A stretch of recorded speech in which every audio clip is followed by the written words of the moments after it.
No freaking way you've never kept an eye on that lit-up window on the second floor of the admin block. Once you've just arrived at Mount Massive, you might catch a glimpse of a dark figure slinking across the room before the lights go out. That was Father Martini. Now, who's Father Martini, you might ask? What the hell? Now go ahead and tell me with a straight face this hedge in the main courtyard doesn't look suspicious. No?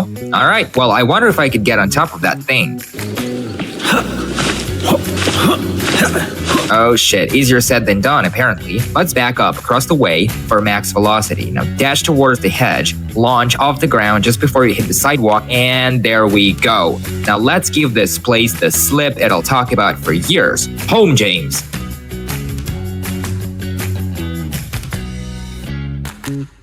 Well, I'll be damned if I didn't just skip the entire game. And who might this be? What the hell? The way Miles pops those batteries into his camcorder makes very tiny little sense, and that's being generous with words. Like, where do they even go? But it's just a game. Well, it is, I suppose. It is. What the hell? Oh, and by the way, Miles's fancy little credential tag, the one in the car, it never stops swinging. What the hell? Some windows at Mount Massive will have the wrong view when you come up to have a look. For instance, this window way up on the second floor makes it look like you're on the ground floor looking out across the main courtyard, which you aren't. What the hell? Keep your eyes peeled for these clocks around Mount Massive. They all show the exact same time, as they should obviously.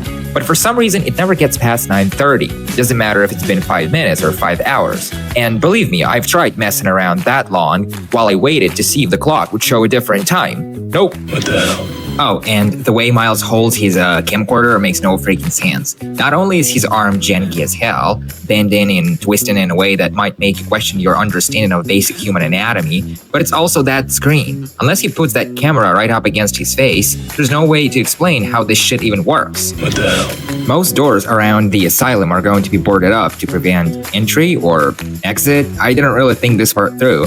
But anyway, what doesn't add up is the way they've been boarded up from outside, while all the doors in this place actually open inward. So anyone could just as easily reach out, turn the knob, push the door inward, and slip through the boards, which aren't really that tight. What the hell? Apparently Miles has just a little bit of Spider-Man DNA in him, because otherwise explain to me how else would the man be able to stand on top of doors. Not only that, but from there he can shimmy along walls' edges to get out of the map's boundaries and explore Mount Massive in greater detail. Woo!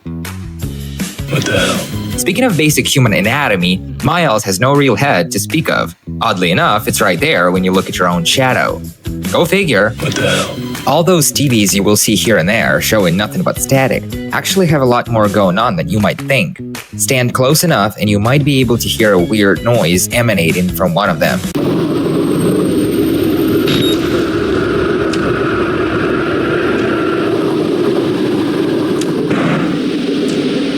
One other thing is sometimes you can see these odd inky splodges through the static. Best way to describe them is to think of those Rorschach ink block tests. What the hell? A can of good old Coke from a vending machine will set you back some $1.75. The more you know. What the hell? Apparently, Miles has a bit of ghost DNA in him. He can literally go through closed doors. Head up to a door, pull it open just a little, then release it while you walk right through it. If done correctly, you should now be able to slip right through without so much as opening that goddamn door. Comes in handy when you're trying to shake the pursuit. What the hell? Note the door, the one that gets locked in front of your face as you come up the hallway. While you can't possibly get there fast enough to see who's behind the door, at least not by normal means, we can utilize Miles' Spider-Man DNA to slip around that door and see the son of a bitch responsible for that ridiculous jump scare.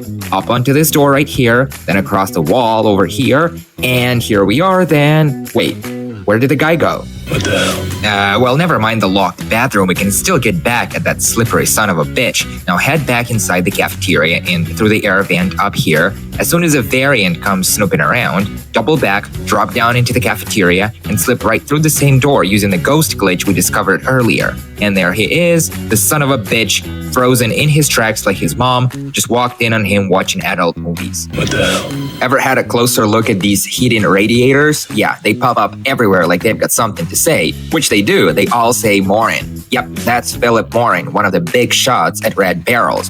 Dev references are coming. At least the guy's name doesn't show up on toilet equipment. Son of a bitch! What the hell? Alright, let's take a hot steaming dump on Trager, why don't we? The guy is so messed up, even his walking animation can't help how glitchy it is. It almost makes him look like he's floating or sliding across the floor as he moves. Go figure, Rick fucking Trager. What the hell? Oh look, an elevator. Why don't you head up and push the button? Suddenly, a Murkoff employee named Stanley will come crashing down the shaft, screaming as he falls in a blur to his death. It's an optional event, but doing so will earn you an achievement called Elevator Operator, which is only available on Xbox One. And if you're wondering where in the world does this guy come from, well, from the ceiling, apparently. Poor bastard. What the hell? Don't tell me you've never had a bad itch to check out what might be inside room A203, the way it's off limits and barricaded like someone's been playing Tetris with furniture. Good thing Miles has that Spider-Man DNA. Up onto this door, watch your step, leap across to land on this wall over here. Oh look, the room actually exists. Well, except it's as empty as they come. What the hell? Apparently ants in Outlast have a little bit of Miles' DNA in them. Just like Miles, they have learned to clip through otherwise solid surfaces. Go figure. What the hell? Ever stop to think about these closed-off spaces with what could very well be patients in pain and suffering behind those drapes? For all that moaning and groaning, just watch, someone's gotta be in there. Alright, time to bring Miles' Spider-Man DNA out to play. And here we are then. Son of a bitch! What the hell? Just like boarded up doors, most barricades in Outlast make no sense. I see where they are coming from, I really do, but most of them look hardly convincing. Like, what's to stop Miles from simply taking it apart in 20 seconds flat? Just shove it out of the way. But no, the guy just loves to take a detour. Can't go a fucking minute without one. What the hell? Speaking of bastards, there's a strong case to be made for Trager having a bit of a thing for collecting human digits. Otherwise, how else would you explain that bowl full of fingers in the kitchen area of the male ward? Hard to tell from just looking at it, but Miles' fingers might just be somewhere in that bunch too. Damn you, Trager. What the hell? The pyromaniac, the guy that sets the kitchen on fire in the male ward, you can actually see him standing around the corner just before he comes knocking you over and beating it like he's got 2 seconds to get to the bathroom. There he is, that bastard. By the way, you can actually follow him. To do that, you gotta leave this door in a way that you can walk through it later on. Now walk towards the bastard skulking around the corner to get knocked down. He'll take off barreling out the door, but we can still follow to see where he goes. Well, I don't know where he goes, but apparently Miles goes straight to hell. What the hell? Watch it, this one is gonna blow your panties clean down. Did you know leeches were a thing in the game? You must be in the sewers to see these little buggers messing around in the flooded areas. There you go! By the way, they're harmless. Speaking of Padre Martini, remember that one time in the sewers when he came trotting by in a sealed-off tunnel while you watched him helplessly from the other side of the mesh barrier? Well, you would think that was it, and there was no way to see where the fossil goes.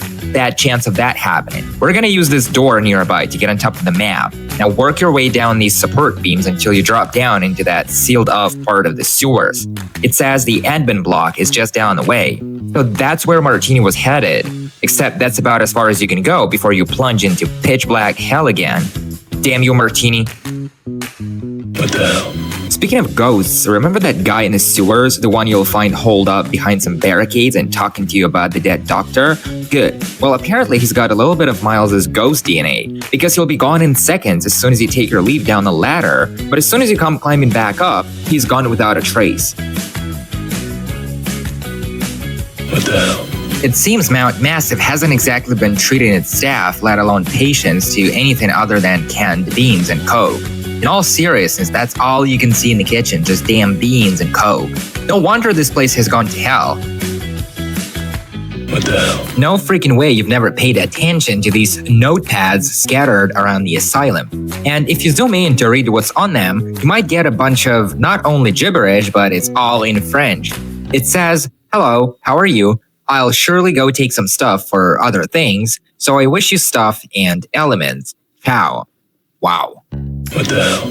I've always wondered what's up with some of the screens you might come across here and there, namely the ones acting like they're being possessed by the vile demons of electronics. And to think they're not plugged in or anything, they must be possessed. What the hell? By the way, the fella down in the basement in the female ward, the one making out with the coroner while he hangs out in pitch black darkness, is an obvious nod towards a similar scene in the 1999 found footage horror movie called The Blair Witch Project. Watch it though, get too close and you'll get stabbed while you blink. And you would think it'd be in the middle of the goddamn night, the moon would be out and about, but no. Where did the moon go? What the hell? You ever stop to look at that wheelchair in the main lobby of the female ward? Well, it's got one of its wheels spinning. And guess the best part? If you stick around long enough, the wheel will eventually come to a full stop. Wow, just wow. There is this very particular door up in the female ward. You'll know it when you see a bed pushed right up against a double door that's been boarded up. The thing is, boarded up or not, you can still open it the normal way, and lo and behold, it must be a gateway to hell. Wow. What the hell? All fire extinguishers you will see in and around the asylum were apparently made in Canada. Pretty awesome, eh? Eh? Alright. What the hell? I'm calling it now. Mount Massive is all about damn beans. They even got them in that utility shed right next to all the hose and, hose. What the hell? And guess what else they got shaking right next to all their damn beans and hose? A chalk outline of a chainsaw. An obvious homage to the movie called Evil Dead 2. If it wasn't the beans that killed this feller holed up in a barricaded elevator in the female ward, then I'm at my wit's end. I see no signs of blood, and there is a case of beans right next to him. What the hell? If you vault over the railing exiting your prison cell early on in the prison block, as opposed to taking the normal route down the stairs, the twins won't talk about whacking you when you come up the same stairs to see them. In fact, they won't talk at all. Not only that, but they'll kind of look confused as hell. What the hell? Note this feller in the next cell over when you wake up in the prison block. He looks a little lonely locked up tight behind that door. Take it from me, we can still slip inside there by way of right in this door right next over. Watch it though, once you've dropped down to get inside, that's it for you. There's no going back. For all the ambient touch this knocked over wheelchair adds to the overall feeling of there being a bloody mutiny, it makes no sense. That bloody smear that makes it look like somebody was whacked and dragged down the staircase nearby, it just doesn't add up. Try following the blood trail to see where it goes, and oops, it just peters out 5 feet across the hall. What the hell? I'm sure you've noticed this guy shuffling about and smacking his noggin against the walls in the prison block, but did you know that he can be multiplied? Literally, copy-pasted. Go ahead and write the same door we did earlier to get on top of the map. Now walk across to where you can see the next area. Drop back down, and there he goes again, smacking his head, except now he's in good company. Spectacular. What the hell? I always wondered if this guy in the wheelchair had brought this roll of ass paper to leave it hanging out on this chair up the hallway a short distance. Just wondering. Guess what's wrong with this vase? Well, it's the only one of its kind to be found around the entire asylum. I'm serious, you won't see this shit anywhere else. What the hell? Do you remember that guy in the next cell over, right after waking up in the prison block? The one mumbling something about a cat near a bloody mess on the floor? When the cat's away. Well, get this. He will wait until you've shimmied across the ledge to get out of the B block to make his move. Just as you're about to turn the corner and leave, he'll come blowing by behind the bars. Best part? Should you decide to double all the way back, you can find him with his arms around a support beam, on the face like a sinner in church. What the hell? And yes, nice of you to take note of this guy. Sometimes he'll freak out so bad you can find him with both his legs clipping through the floor. Talk about being down to earth. What the hell? Chris Walker is a nasty son of a promiscuous woman. His itch for tearing people's heads off is almost as bad as this scene. Not only is the guy with his head about to be ripped clean off wearing a complete poker face like he couldn't care less, but the way the head pops off is more funny than it is terrifying. But it's just a game. Oh well, that it is, I suppose. That it is. There is a room that gets very little attention, if at all. Back in Block B, walk up to the door right next to the guy in the wheelchair and peek inside to see a dead guy chilling his bones on the cot. The door is gonna be locked, so fuck off is an order, I presume. Oh, and guess what? The down the drain feller, the one with his face up against the wall and shimmying back and forth, he's surrounded by what could best be described as an invisible wall, preventing you from getting too close to his sensitive little ass, I suppose. Go figure.